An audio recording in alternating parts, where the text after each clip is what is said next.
had actually never been to someone else's golf tournament for the first few years of my golf career. And then I went to one and I was like, damn, this is really boring.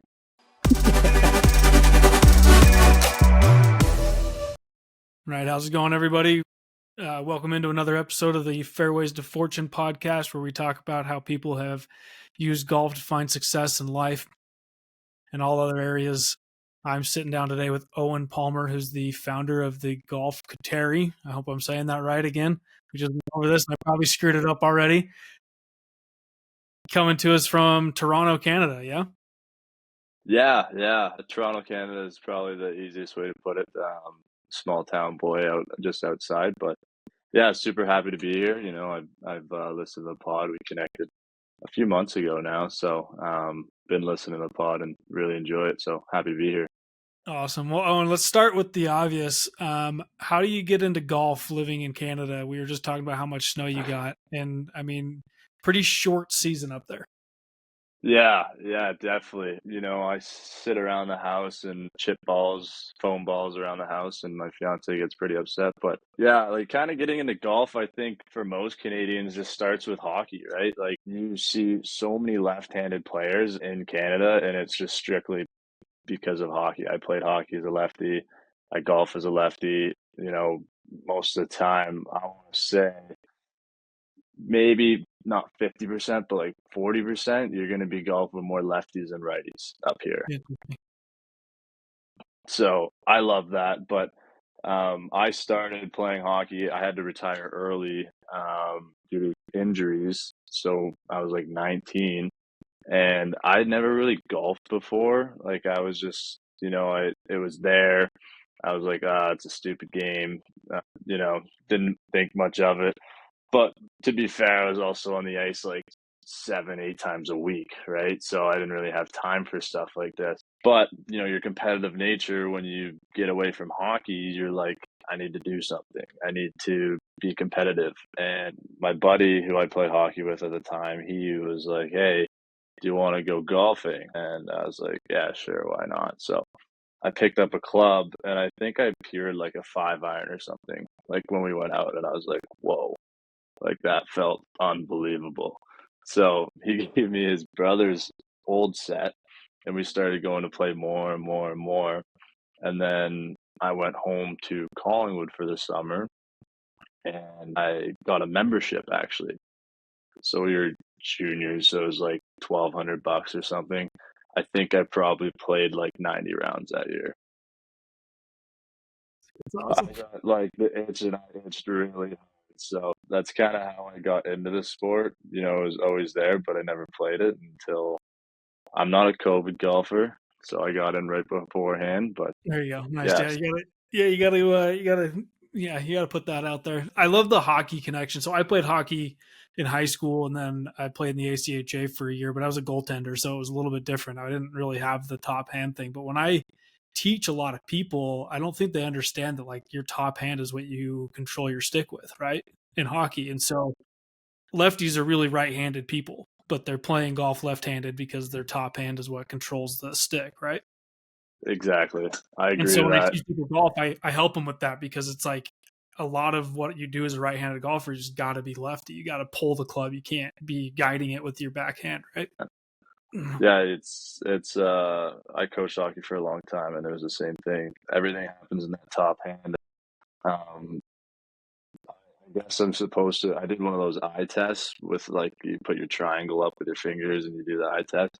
Supposed to be a right-handed golfer, but I'm going to stick to left-handed for now. So I remember getting fit for hockey gear when I was like, I don't know, probably 12 or 13 years old. Like hockey in Utah is not a big deal. It's growing. Obviously, we got the NHL yeah, here now. big now, eh?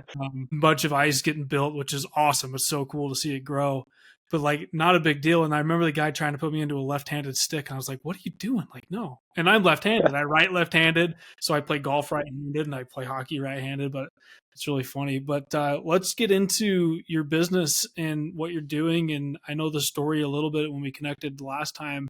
You told me a little bit how you got started, but take me through what you do, how you got started with it, and then kind of how people can utilize your services to find success with all the things that we've talked about. Yeah, for sure. So the Golf Kateri, kind of came about through a endeavor of mine.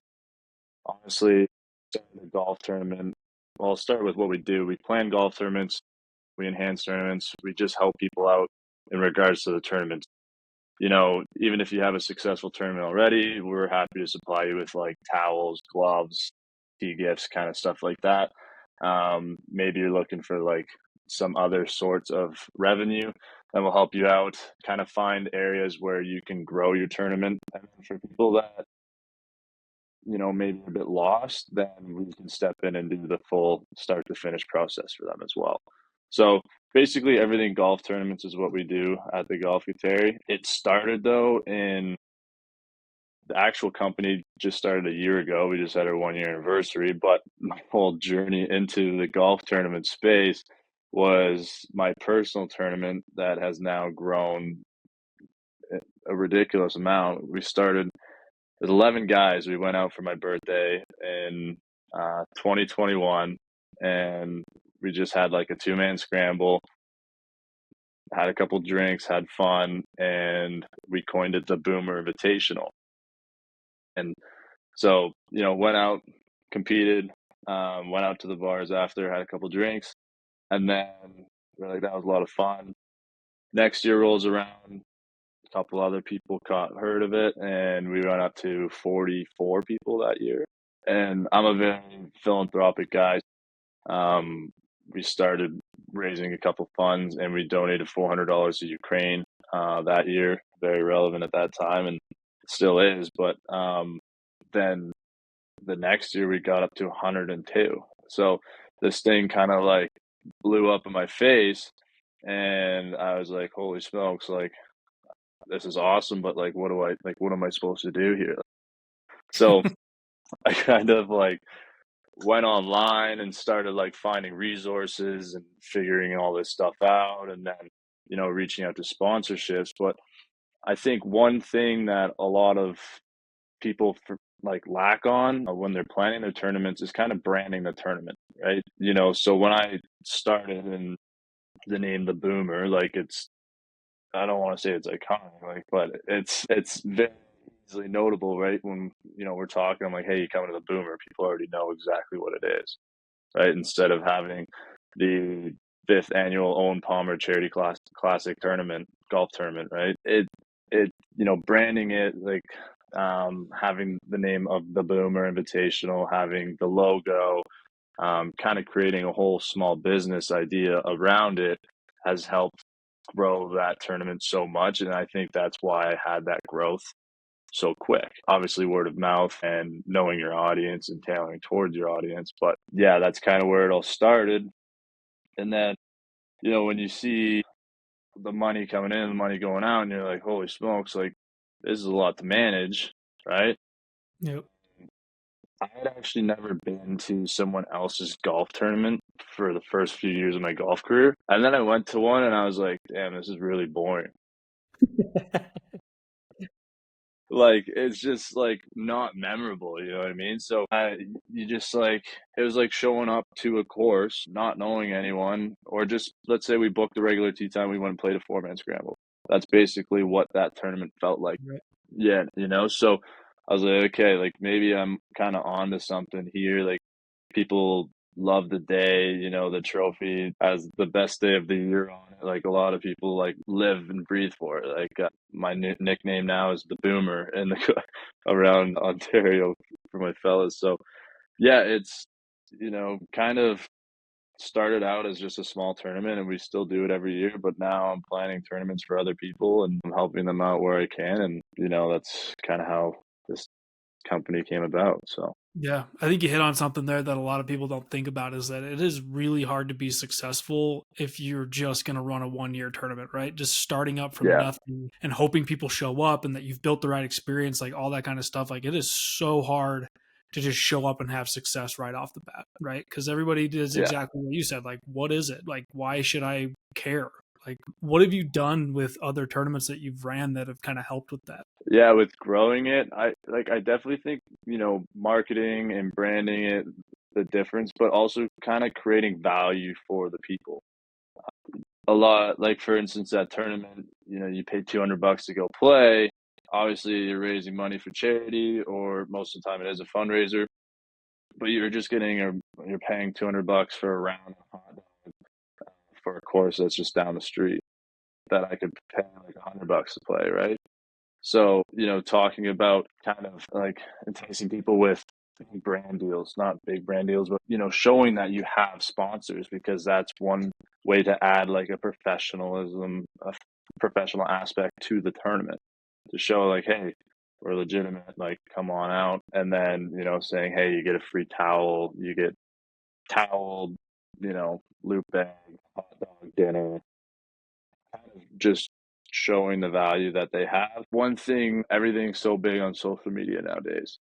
So kind of showing the experience and like displaying what the event is about. And that's kind of how everything becomes successful. You want to make something look fun so people want to go to it. Or depends on the crowd, obviously, but that kind of leads me to another thing, is identifying your crowd, right? Like, you're not going to have fireworks and live DJ for a crowd that's over 75 for majority of the tournament, right? So I think a lot of people kind of ignore the collecting data part of their tournament, and kind of aligning what they're doing at the event to who's coming at the event. So a mixture of things, definitely. And it's always budget, I would say, is like the biggest thing. I know you just started with Lofty and stuff. Like, when you're talking to these people, like, they could be spending money on like the most random things, and you're like, how is that going to help your tournament grow,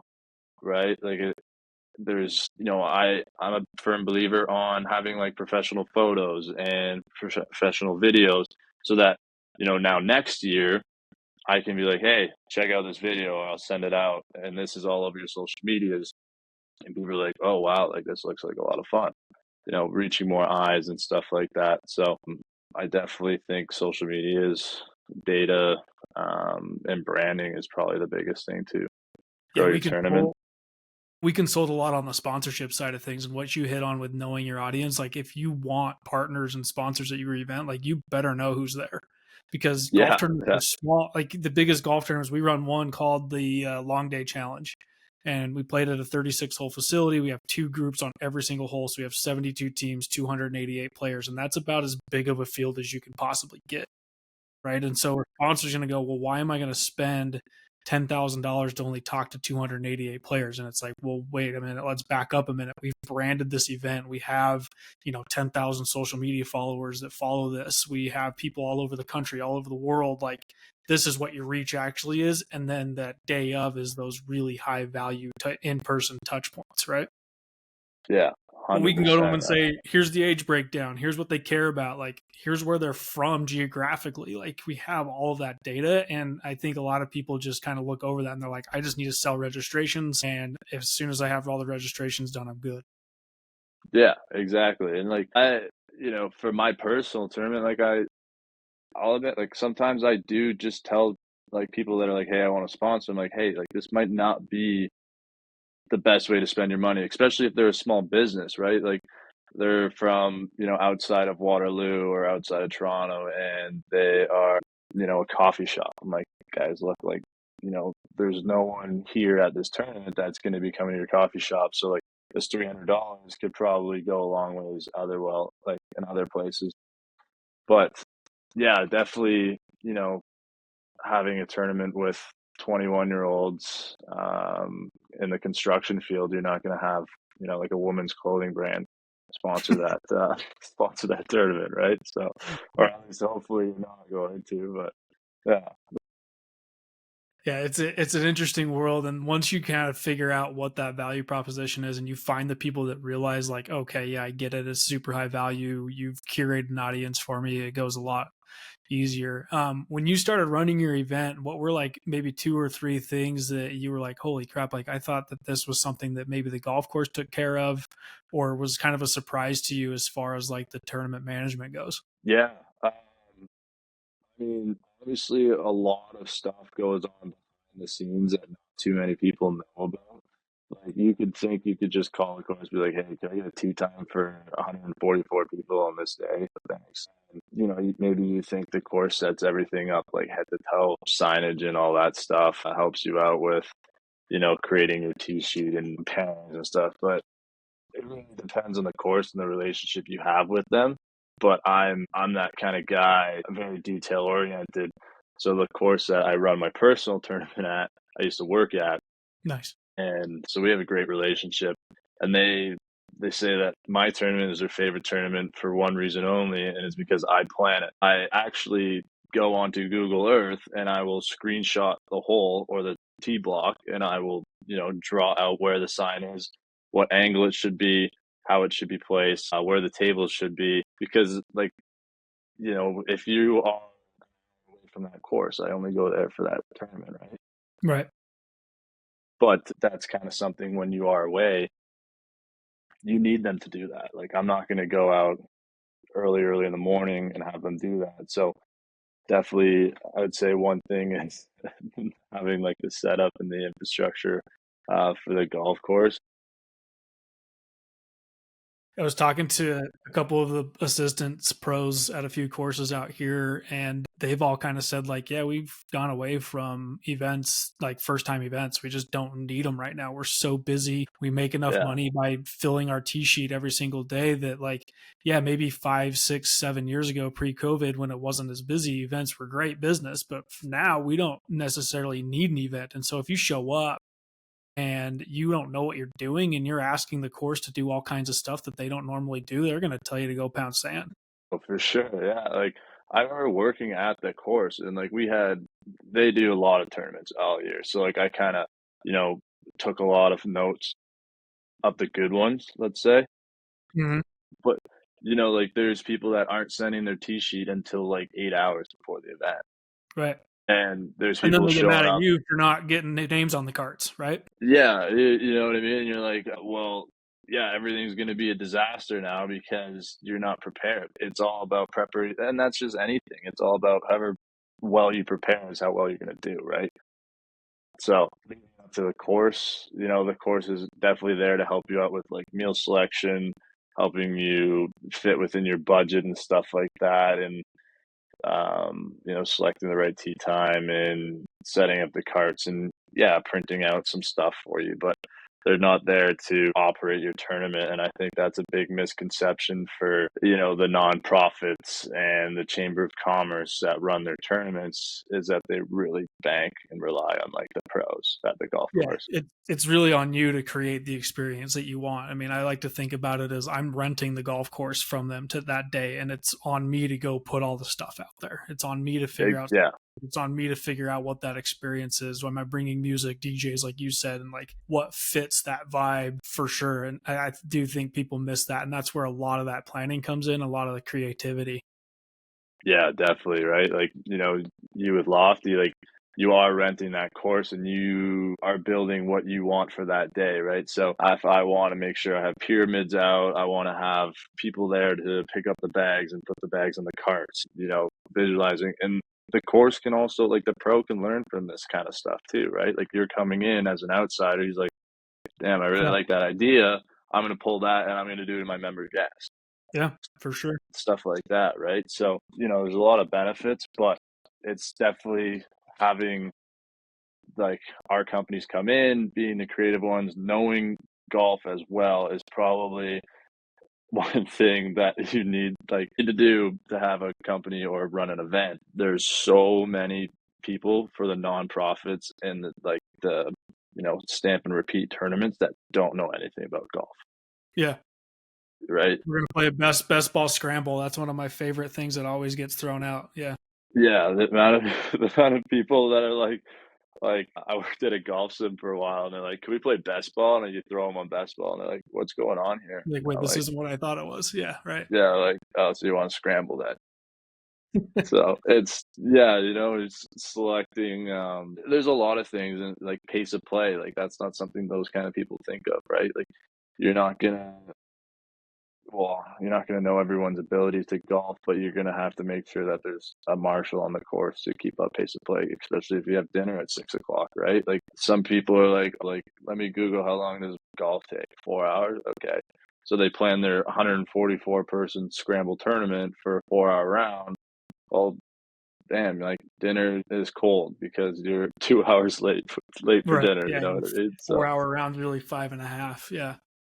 yeah, So it's when one of the things that I love about golf is it's so easy to create a cool experience for people, whether you're taking people out on your own or creating an event. What are some of like the cool benefits that you've seen maybe from one of your events that players have walked away with, or even just taking people out on your own? yeah. I think there's a lot of well, you obviously want to leave the course happy, and to do that, you want to feel like a winner. I would say that's kind of the main thing, and making sure that everyone kind of gets recognized and make it an experience in the way where there's more than just golf. Like like we talked about music, maybe having like a big inflatable golf ball on the range, like depending on the crowd, like having beer. I've seen the beer pong set up on the Right. driving range, and that was probably one of the coolest things. Like in the Canadian culture, big hockey thing, right? So having like hockey nets out in the driving range and like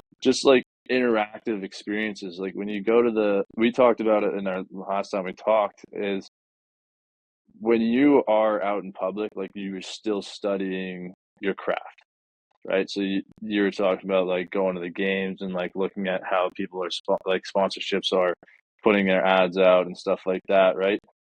I'm down at the RBC Canadian Open and I'm browsing around I'm like, okay, like what can I take from this and bring over interactive experiences? You see them all the time on YouTube. Like bring those over, like the flop shot challenge. You have a high wall, and you're really close to the wall, and you got to flop over it. But definitely, my favorite thing. I'm not a huge fan of like the potato gun, but did you There's see a the lot of potato gun where they shoot the golf ball out of it? Yeah. There's so many gimmicky things, and I think a lot of event Yeah, organizers think that that's fun, and at some level, yeah, it's great, but for the right audience, again, like it can't be yeah, every single hole where you have a gimmick going on it. Like having a long 100%. driver, straightest driver, or closest to the hole is great. Like for this long day challenge we do, it's a handicapped event, and like so people are there serious and they want to win, and so we're not going to go put all that crap out on the golf course because it takes away from the experience of them actually trying to win a golf tournament, right? Are we going to Yeah, give away a car for a hole in one? Yeah, sure, that'd be great. yeah, exactly. I think that speaks a lot to yeah, like not having stuff that interrupts your round. Like I I'll play a scramble twice a year maybe. Other than that, I like playing my own ball because I want to know where I am. That's just me. You're paying $100 to play around a golf. You want to play your own ball. If it's a tournament and it's a fun day, sure. But the other thing is not having these gimmicky. Like I don't want to shoot a potato gun to shoot my golf ball. I want to hit my golf ball. Yeah, I and want to it slows the round down, and exactly. it can be great if it's a charity thing or a charitable donation, and you've got a long drive champion there. We were with a Yeah, guy. His name's Mike Dobbin, and this dude, like, he outdrove me from his knees. It was the most ridiculous thing I've ever seen. I was playing with him, and he hits 2 iron off every tees. He's trying to be, get on the senior tour, and he's a great player. And I outdrove his 2 iron with my driver on one hole, and I flexed on him a little bit. And then yeah. on the It's next all tee good. box, he teed it up, and he gets down on his knees and hits it 20 yards past me. And I'm like, okay, I won't ever do that again. Yeah, yeah. I won't try to- Oh, and if you Yeah, could give like, maybe two pieces of advice to someone who's trying to run their own event or to use golf to build connections, what would it be? talk to people. I think a lot of people. I just came out of university and I kind of didn't really know where to go, but I started talking to people, meeting people, and the more influential people that you surround yourself with, when they're like, "Hey, like good job, like this is great." When people were like, I had a couple of CPGA pros come to the event, and they're like, "This is awesome." That's when I was like, "Okay, like let's do this thing." So if you're going into event planning, my biggest piece of advice would to be yeah, branding and knowing your audience. Because yeah, like we talked about, like knowing your audience is basically the foundation of playing a good golf tournament.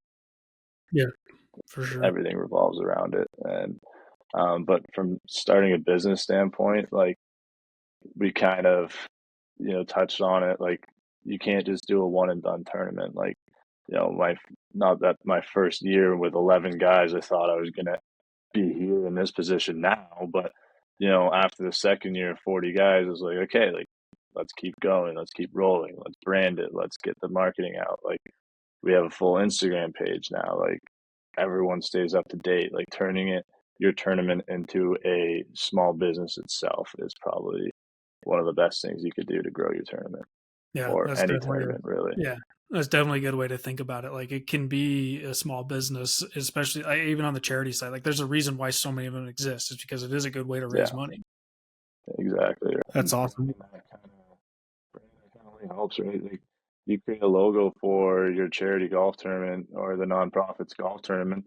Next, they can sell merch. Like you gotta create different areas of revenue, right? So if you want to One make of money, the you gotta, one of the cool things that we do with long day challenges, so it has an overall brand, but then every single year is a different volume, and so we kind of change up the colors and do a different logo.